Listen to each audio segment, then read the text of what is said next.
Chers élèves, on va aborder la première partie de l'unité 1, à savoir la consommation de la matière organique et flux d'énergie.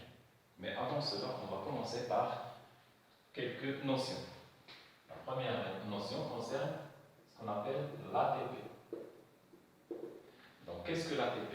L'ATP veut dire adénosine triphosphate.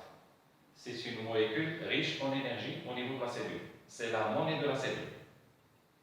Elle est formée de quoi? Elle est formée de trois éléments. Un sucre, appelé ribose. Le ribose, c'est un pentose. La numérotation des carbones se fait par 1', 2', 3', C4' et le C5'. Donc, c'est le ribose. Sur le carbone 1' est fixée une base azotée appelée l'adénine. L'ensemble forme ce qu'on appelle adénosine. Et sur le carbone 5' se fixent trois groupements phosphate. Le troisième a une liaison riche en énergie. Donc l'ensemble constitue ce qu'on appelle l'adénosine.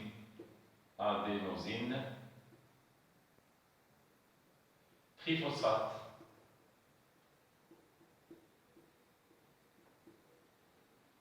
ATP.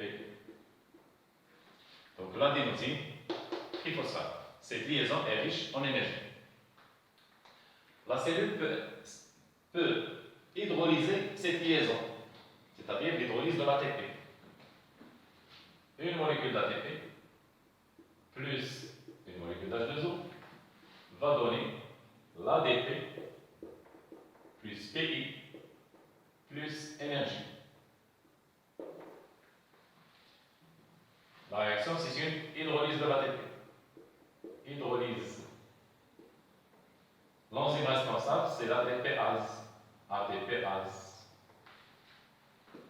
Donc, au cours de cette réaction, il y a hydrolyse, rupture de cette liaison, pour donner l'ADP, l'adénosine diphosphate, plus PI, plus l'énergie emmagasinée dans cette liaison.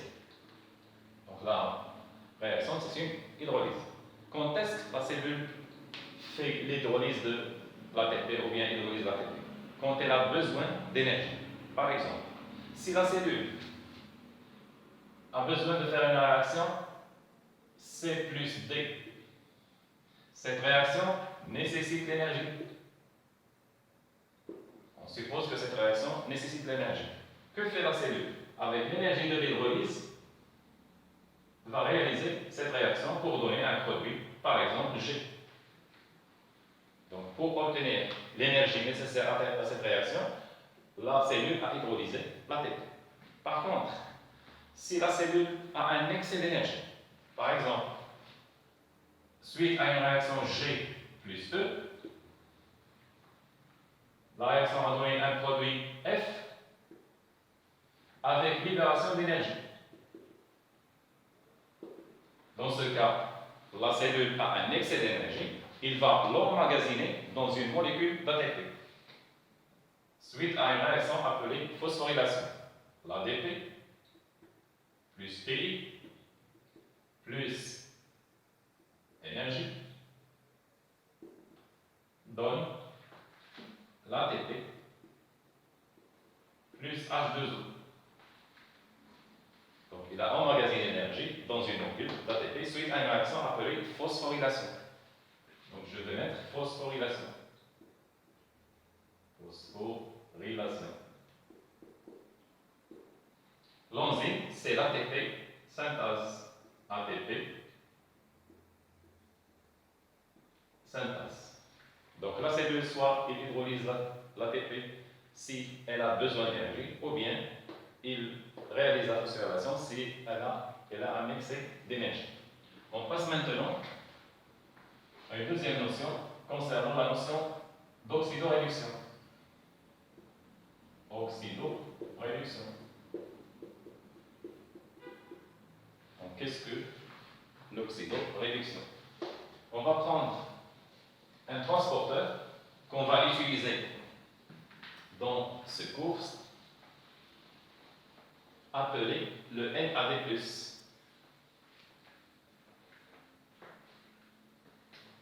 Donc ce transporteur peut être à l'état réduit, NADH plus H+, comme il peut être sous forme oxydée, NAD+. Donc supposons qu'il est à l'état réduit, NADH plus H+, il peut se transformer en état oxydé, NAD+, en libérant 2 électrons de protons. Donc pour passer de l'état réduit à l'état oxydé, on appelle ça une oxydation. C'est une perte d'électrons. Oxydation.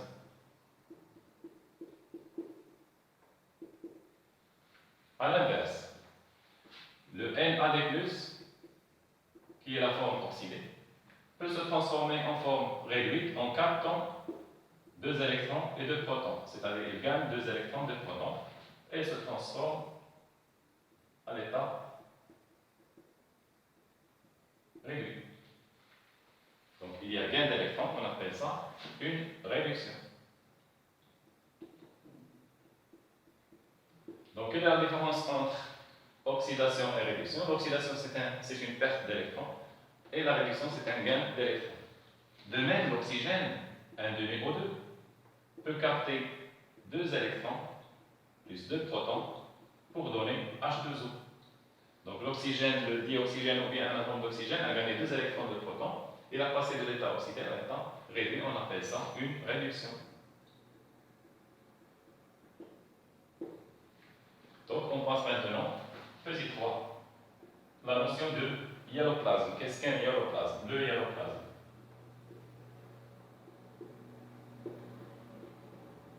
On l'appelle aussi cytosol. Qu'est-ce que le hialoplasme? Vous avez étudié quelques éléments de la cellule.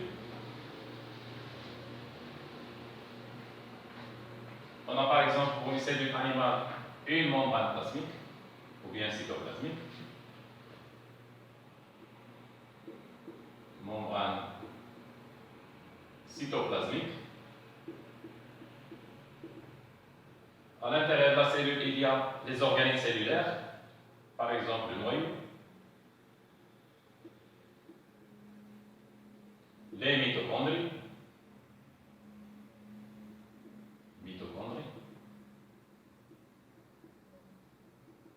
les ribosomes,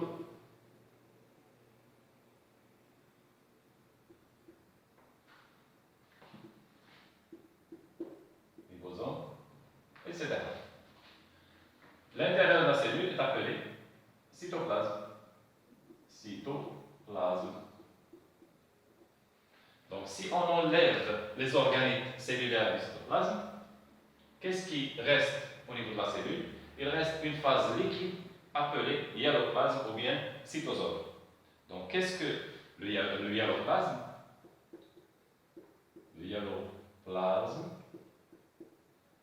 ou bien cytosol, c'est le cytoplasme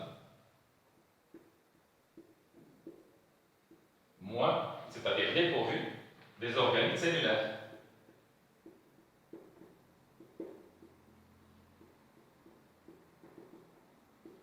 Donc le hyaloplasme ou bien cytosol, c'est le cytoplasme moins les organites cellulaires. Donc après ces notions, on va passer à grand 2. Réaction métabolique. Réaction métabolique de la dégradation du glucose. De la dégradation du glucose au niveau de la cellule. Donc comment le glucose est dégradé au niveau de la cellule? Le glucose, c'est un sucre simple. On les appelle des os. C'est un os. Et là, 6 carbone, c'est un exos. Sa formule chimique C6H12O6. Une fois ce glucose à l'intérieur de la cellule, c'est-à-dire au niveau du héroplasme, C6H12O6, il est dégradé selon deux voies métaboliques.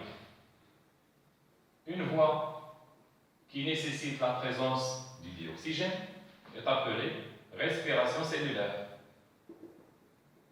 Respiration cellulaire.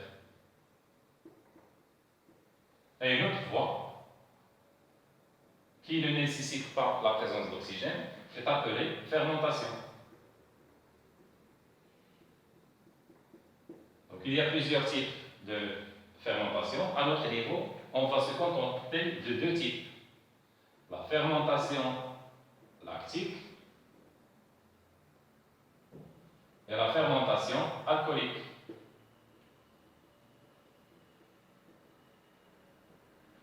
Donc d'après ce schéma, qu'est-ce qu'on remarque? Que les deux voies, la respiration cellulaire et la fermentation, ont une étape commune qui est appelée la glycolyse. Donc cette étape commune entre la respiration et la fermentation est appelée glycolyse. La glycolyse.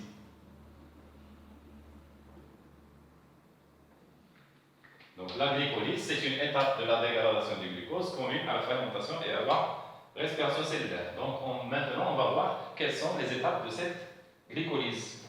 On va mettre petit 1. Étape de la glycolyse. On a dit que le glucose au niveau de la cellule va subir une réaction, une étape appelée glycolyse. Donc le glucose a une formule chimique C6H12O6. Une fois dans le héroplasme, il va être phosphorylé, c'est-à-dire il va fixer un groupement phosphate. D'où peut provenir ce phosphate? De l'hydrolyse de l'ATP. C'est-à-dire que la cellule va hydrolyser une molécule d'ATP, ATP plus H2O, pour donner l'ADP plus PI plus énergie. Je mets E pour énergie. Cette réaction, c'est une hydrolyse. L'enzyme, c'est l'ATPase. Le groupement phosphate avec l'énergie va se fixer sur le glucose. Et le glucose, je mets G pour glucose, va être phosphorylé. Il est appelé glucose phosphate. Donc dans ce cas, l'ATP a été hydrolysé en ADP. Ensuite, ce glucose va se transformer en fructose et en même temps, il va se phosphoryler une autre fois pour donner ce qu'on appelle un fructose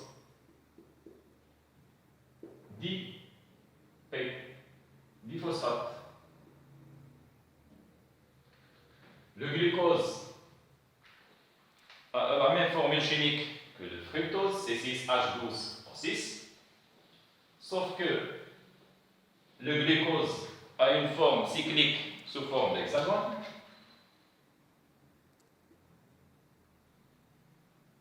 Le glucose, le carbone 1, le deuxième, le troisième, le quatrième, le cinquième et le carbone 6. Le premier phosphate se fixe sur le carbone 6 et on obtient le glucose phosphate. Ensuite, le glucose va se transformer en fructose qui a la même formule chimique, C6H12O6, sauf qu'il a une forme cyclique sous forme de pentagone, C1, C2, C3, C4, C5 et le C6 avec son groupement phosphate.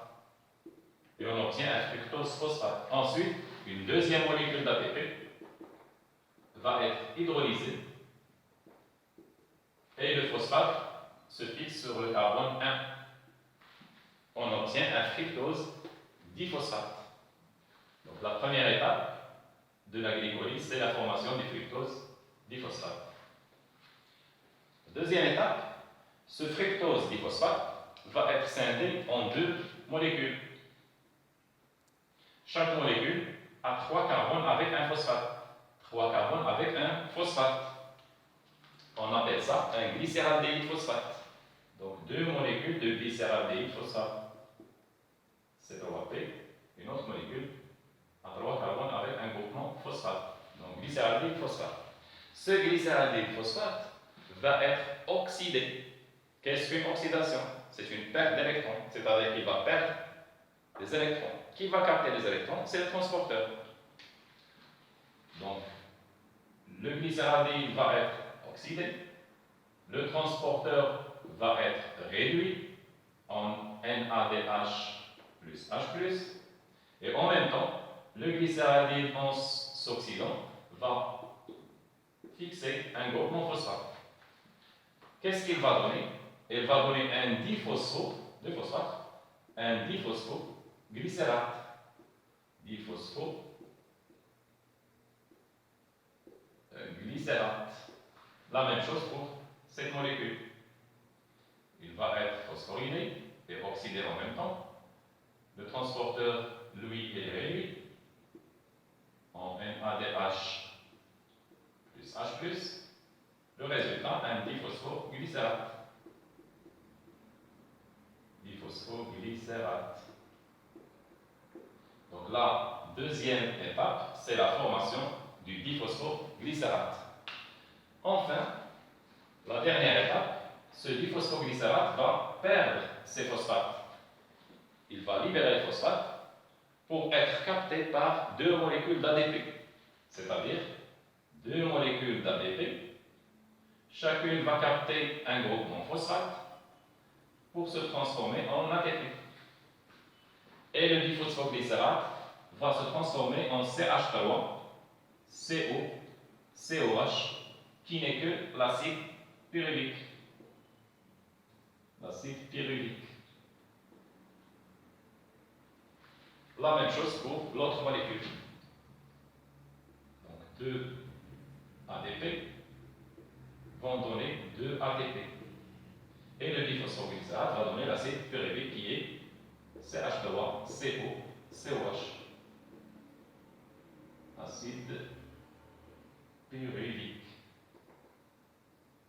Donc la troisième étape, c'est la formation de deux molécules d'acide pyruvique avec de l'énergie qui est l'ATP. Pour cette étape, on a dit que le transporteur a été réduit. Le NADH, le NAD+ a capté 2 électrons, 2 protons pour donner le NADH plus H+. C'est une réduction pour le transporteur, oxydation pour le glycéraldéhyde phosphate. À cette étape, il y a phosphorylation, à l'inverse de l'hydrolyse. On a l'ADP qui a capté un groupement phosphate plus énergie pour donner l'ATP plus H2O, phosphorylation.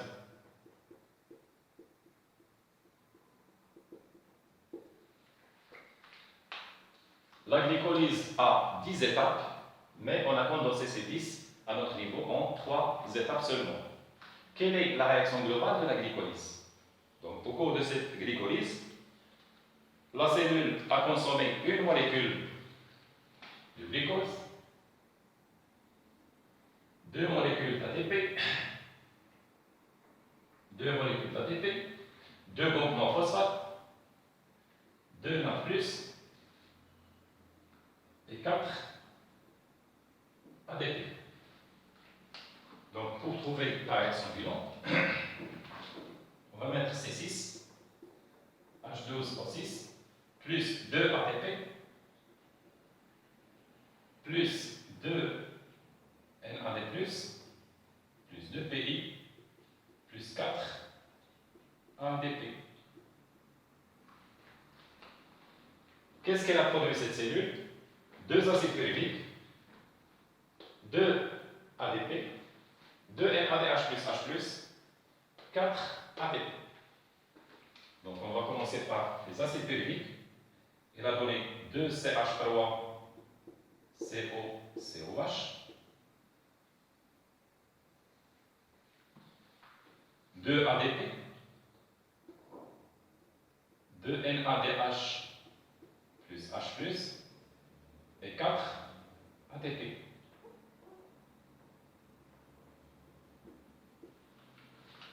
trouver la réaction nette. Par exemple, la cellule a consommé 2 ATP et on a produit 4. On doit simplifier les deux. Il reste 2 ATP. La même chose pour les ADP. 2 ADP, pas de production. Donc la réaction globale que vous devez retenir par cœur, je vais l'encadrer, C6, H12O6, plus 2 NAD+, plus 2 ADP, plus 2 PI, qui va donner 2 acides pyruviques, 2 CH3CO COH, plus 2 NADH plus H+,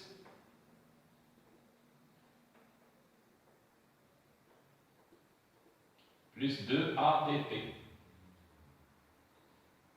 Donc cette réaction, vous devez la connaître par cœur. Glycolyse. Je vais mettre l'acide pyruvique. Acide pyruvique. Et ici, glucose. Donc la prochaine fois, on va voir quel est le sort de cet acide pyruvique. Donc après glycolyse, qu'est-ce qu'on va trouver dans l'héroplasme? On va trouver deux molécules d'acide pyruvique à partir d'une molécule de glucose, 2 NADH et 2 ATP. Donc pour cela, abonnez-vous à la chaîne, likez la vidéo et activez la cloche. Au revoir.